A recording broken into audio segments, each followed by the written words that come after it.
Allora, siamo con molto piacere a questa nuova video intervista con il direttore di Solidarietà Veneto, Paolo Stefan. Allora, buongiorno direttore. Abbiamo numerosi temi quest'oggi.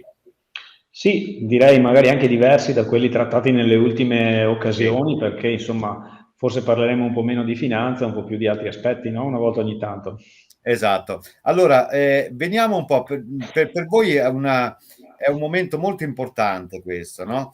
È una fase elettorale, non è quella chiaramente che coincide con i comuni, che sarà più avanti in primavera, ma allora, credo che sia anche utile mettere in evidenza alcuni aspetti, direttore. Cioè, la vostra non è una società, non è un ente con scopo di lucro, bensì è un ente, diciamo così, come vogliamo chiamarlo, in cui non Solidarietà Veneto, il nome solidarietà c'entra perché non potete avere scopo di lucro, giusto? Quindi non avete utili. Ci può spiegare un pochettino che cos'è Solidarietà Veneto, confidando nella sua capacità di sintesi, logicamente, direttore? Sì, diciamo, Solidarietà Veneto, come del resto gli altri fondi negoziali operanti nel territorio nazionale, si configura come associazione senza scopo di lucro e quindi correttamente, come hai detto tu, per certi versi c'è una coerenza anche con il nome che ancora negli anni 90 venne assegnata a questa realtà. È strano per certi versi avere a che fare con una realtà che fa finanza e che quindi Mm. investe per generare dei rendimenti, dei profitti di carattere finanziario e essere allo stesso tempo associazione senza scopo di lucro. Qual è il punto di equilibrio, diciamo? Solidarietà Veneto raccoglie risorse da quest'oggi 120.000 iscritti, le raccoglie, le mette assieme e grazie a queste risorse riesce ad andare a negoziare con il mondo della finanza, delle assicurazioni, dei prezzi, dei costi di gestione più bassi di quelli che normalmente un singolo individuo riuscirebbe a ottenere per suo conto. Quindi il fondo, facendosi carico, ecco, di questo impegno per conto dei suoi associati, mette a loro disposizione tutto ciò che è riuscito a ottenere attraverso la contrattazione, quindi non c'è una proprietà che grazie a questa attività si arricchisce, diciamo così, fa Certo. utile, no? A fronte o distribuisce dividendi a fronte dello scopo sociale portato a termine. Il risultato, ecco, che riesce a ottenere il fondo viene tutto distribuito sui proprietari veri del fondo, che sono i soci stessi. Certo, i soci Dunque, stessi quindi eleggono i delegati? Che cosa sì, fanno i delegati? E perché è un momento importante? Tutti possono votare, cioè tutti coloro che aderiscono a Solidarietà Veneto, perché un pezzettino, magari piccolo piccolo, ma è anche un po' loro, è anche un po' nostro, quindi? assolutamente, beh, diciamo, lo dovrei dire con uno slogan: votate, votate, votate, a più non posso, perché siamo naturalmente contenti se le percentuali, i tassi di partecipazione al voto saranno elevati, magari più elevati di quelli che si riscontrano talvolta nelle elezioni politiche che tu Eh, prima hai citato. Ad ogni modo, sì, tutti i lavoratori possono partecipare al voto eleggendo i delegati, i loro rappresentanti nell'assemblea, che sono complessivamente 200, naturalmente sono assemblee che non hanno nessun tipo di gettone di presenza o cose di questo tipo. Anche le aziende, dall'altra parte, possono eleggere i loro rappresentanti. 100 appunto sono di rappresentanza delle aziende, 100 dei lavoratori. La fase elettorale, rispetto alla quale sto cercando di richiamare l'attenzione di chi ci ascolta nei social network, è riferita in via specifica proprio al mondo dei lavoratori. Nelle settimane passate le parti sociali, le parti istitutive hanno messo a disposizione, hanno diffuso le liste con i candidati, si stanno muovendo naturalmente come accade in ogni normale competizione per promuovere le candidature, ecco, di ciascuna parte, e l'auspicio è che i lavoratori possano scegliere candidati da loro conosciuti, da loro apprezzati. Naturalmente qualcuno ogni tanto ci chiama e ci dice: ma io non le conosco queste persone, ma magari andrai a votare chi opera nel tuo stesso settore, che ne so, nel settore metalmeccanico, nella moda, oppure magari rappresenta il tuo territorio, la provincia di Verona, di Padova, di Belluno o quant'altro. altro. Quindi un po' questi sono i criteri, no, che descrivono la rappresentanza. L'importante, diciamo, è votare. Consideriamo che appunto ci sono 120.000 iscritti che hanno ricevuto o una mail o una lettera, potranno accedere al nostro sito in un'area riservata costituita ad hoc, quindi non quella usuale, con un codice d'accesso univoco, in modo che certo. non si possa votare 10 volte, ecco, e lì possono esprimere le preferenze rispetto ai loro candidati. Sottolineo che, ecco, la lettera, la capacità di voto dunque è anche a disposizione degli aderenti contrattuali, ovvero gli aderenti che nell'ambito dell'artigianato, che sono 50.000, aderiscono a Solidarietà Veneto in virtù delle disposizioni dei contratti collettivi di lavoro territoriali.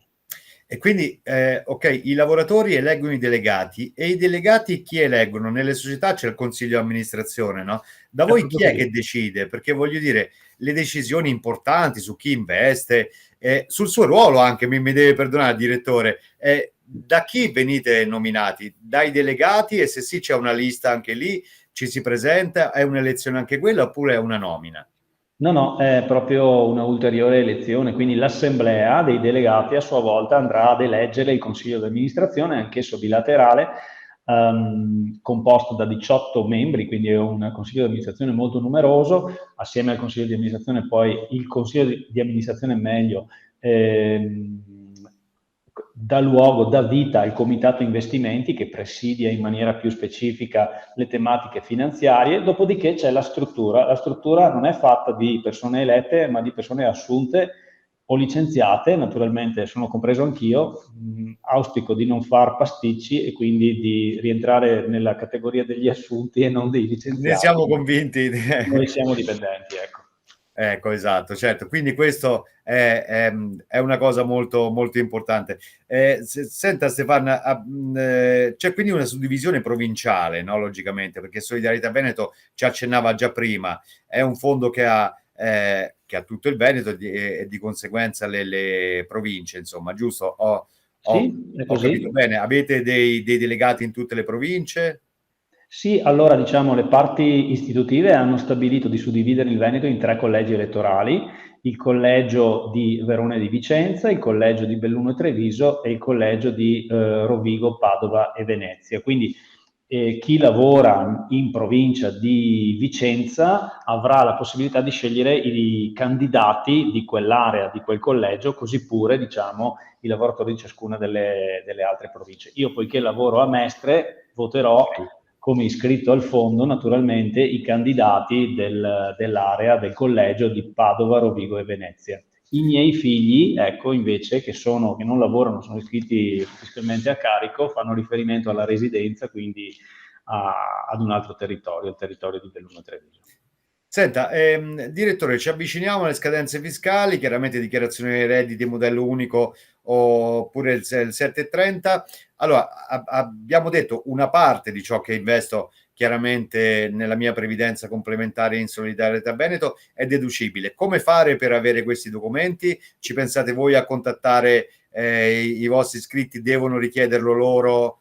Come Sì. operate, insomma, in questo senso? Guarda, scusa Claudio, una cosa soltanto che temo di aver Sì. dimenticato. L'ultimo giorno buono per votare è giovedì, il 7, fino Ah, a ok. mezzanotte. Siccome siamo italiani ci prenderemo sicuramente tutti quanti all'ultimo, perdonatemi, l'ho scordato prima, quindi 7 aprile, data ultima per il Scadenza. voto.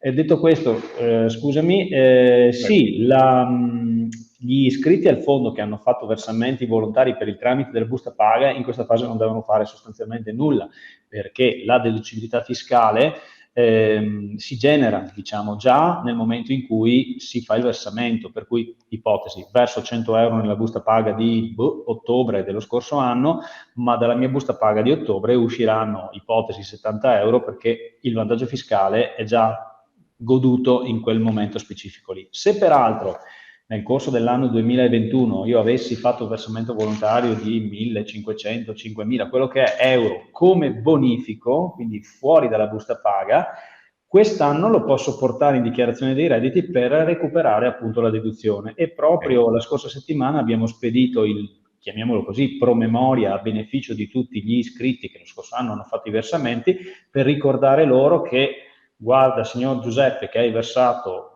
1.000 euro, ricordati di portare al tuo CAF, al tuo commercialista, la contabile del bonifico, in modo che si possa constatare il versamento effettuato e che tu possa godere del beneficio fiscale secondo quanto previsto dalla normativa. Questo naturalmente vale per i lavoratori dipendenti, vale anche per i soggetti fiscalmente a carico.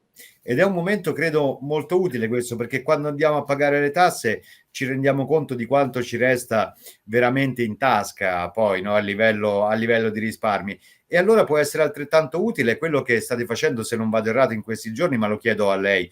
C'è il prospetto delle prestazioni pensionistiche, cioè come sono messo io con la pensione, quanto sto versando a Solidarietà Veneto, e in base a questo è possibile anche avere una stima, diciamo così, di quanto avrò nel momento della mia età pensionabile, sempre che sia possibile determinare oggi una età pensionabile. Possiamo stimarla. La certezza, come dire, non ne siamo possessori, ma possiamo stimarla. Ebbene sì, marzo è il mese nel quale vengono consegnate a tutti gli iscritti le cosiddette, le chiamavamo un tempo, comunicazioni periodiche. L'estratto conto, lo dico tra virgolette, non è il termine, no, per capire, la fatto comunicazione con la quale il fondo ti dice a quanto ammonta il patrimonio da te accumulato al termine dell'anno precedente. Oggi, come tu giustamente dicevi, questo documento si chiama prospetto delle prestazioni pensionistiche nella fase di accumulo, cioè finché sto versando, diciamo.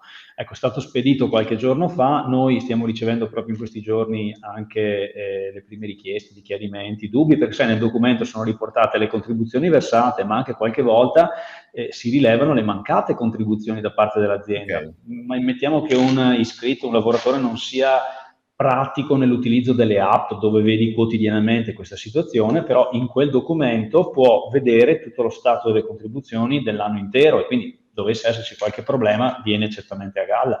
Oppure un'altra questione che emerge in questi giorni è avevo designato quale persona che avrebbe fruito della mia posizione in caso di decesso, mio zio, mia figlia, mia moglie, mio marito, poi nel frattempo ho cambiato moglie, ho cambiato marito, e quindi come si fa a cambiare? Ed ecco allora che entra in azione, se vogliamo, anche la consulenza del fondo, ci si può, come dire, confrontare per stabilire quale possa essere la scelta migliore. Da questo punto di vista la sottolineatura va anche al passato. Finalmente, no, da questo mese abbiamo le restrizioni che cominciano a sparire. Ebbene, io spero che si possa, come in passato, andare nelle aziende a incontrare i lavoratori, nelle varie assemblee sindacali oppure negli incontri organizzati dalle aziende stesse per spiegare quali sono i contenuti dell'estratto conto, lo dico di nuovo in modo gergale, perché è il momento ideale per fare due conti, per fare un ragionamento sui temi fiscali, sui temi finanziari, sui temi contributivi, e quindi normalmente dal mese di aprile fino a giugno noi siamo molto impegnati nel territorio, chiamateci. Lo dico soprattutto anche ai lavoratori dell'artigianato che riceveranno queste comunicazioni anche. Penso soprattutto ai settori appunto dell'alimentare artigianato, quindi le pasticcerie, i panifici. Normalmente se tu vai in una pasticceria o in un panificio del Veneto troverai dei lavoratori dipendenti che sono iscritti a Solidarietà Veneto.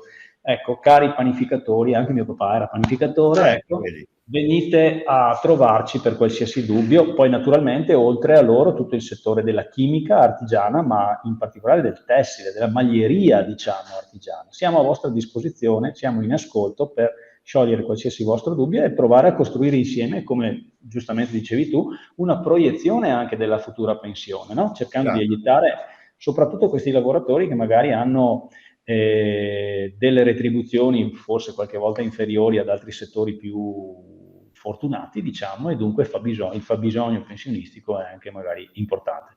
Quindi è tutto modificabile, voglio dire. Lei ha accennato al beneficiario, in caso di decesso del sottoscrittore si può cambiare chiaramente il beneficiario, si possono cambiare anche gli importi, voglio dire, direttore. Lei ha accennato al panificatore oppure al pasticcere, da dipendente passa a titolare, guadagna di più, di conseguenza può chiaramente modificare anche l'importo, Oppure un'altra domanda, aggancio prima a quello che diceva. In caso di mancanza, io scopro dal vostro estratto conto una mancanza contributiva da parte dell'azienda, mi devo rivolgere a lei come solidarietà, beh, a voi mica, ai suoi collaboratori, oppure direttamente all'azienda? Ma diciamo così, per quest'ultimo tema noi suggeriamo, tra l'altro lo stiamo dicendo anche proprio in questi giorni nelle varie circolari che spediamo alle aziende, suggeriamo anzitutto al dipendente di parlare con l'amministrazione della sua azienda, perché qualche volta i problemi che vengono riscontrati in fase di versamento non sono tanto riconducibili a un'azienda che non ha pagato. Per Dio, può capitare perché magari si sta attraversando un momento di crisi, ma qualche volta sono più che altro problemi amministrativi. Magari ti è pure arrivato il bonifico del versamento, ma quell'azienda per un motivo o per un altro, l'impiegata stava male, il professionista, l'impiegato anche lui non poteva, non lo so, non arriva la distinta di contribuzione che ci permette di riconoscere di chi sono quei danari. Quindi prima di tutto verificare sicuramente con l'azienda. Dopodiché, assieme al fondo, sicuramente se il problema è più profondo, si può capire anche quale strada intraprendere appunto per risolverlo. Per quanto riguarda, poi mi dicevi la modificabilità, ecco, della mia impostazione per quanto riguarda il versamento al fondo, beh, la flessibilità davvero è massima, perché chiaro, se sei lavoratore dipendente la tua contribuzione è legata alle regole del contratto di lavoro, ma dovessi diventare titolare, mettermi in proprio, fare, tu hai citato il tema delle pasticcerie o dei panifici, cose di questo tipo, posso a quel punto essere io a modulare l'entità della contribuzione, posso anche decidere che in un anno di magra decido di non versare nulla, l'anzianità matura comunque, magari invece l'anno successivo il fatturato si stabilizza, le cose vanno meglio, posso decidere di versare di più beneficiando del risparmio fiscale, quindi la massima flessibilità. Caro direttore, è terminato purtroppo il tempo a nostra disposizione. Mi permette di ricordare una cosa? Termine per le votazioni il 9 aprile. Vede, me ne sono ricordato. 7 aprile. Ah, 7 aprile, ecco, vede. Già. Volevo metterla alla prova. Volevo metterla giovedì comunque, ecco, sì, esatto. Caro direttore, allora la ringrazio moltissimo. Il mese prossimo o nella prossima occasione, comunque speriamo anche prima di questo mese, si sapranno l'esito delle elezioni? Assolutamente sì, anche perché l'assemblea poi dei nuovi eletti si riunisce alla fine di aprile, di conseguenza lo dobbiamo senz'altro sapere.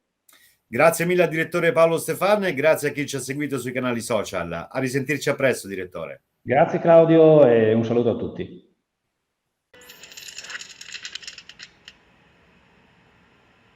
Avvertenza, messaggio promozionale riguardante forme pensionistiche complementari. Prima dell'adesione leggere la documentazione prevista da COGIP. I rendimenti passati non sono necessariamente indicativi di quelli futuri.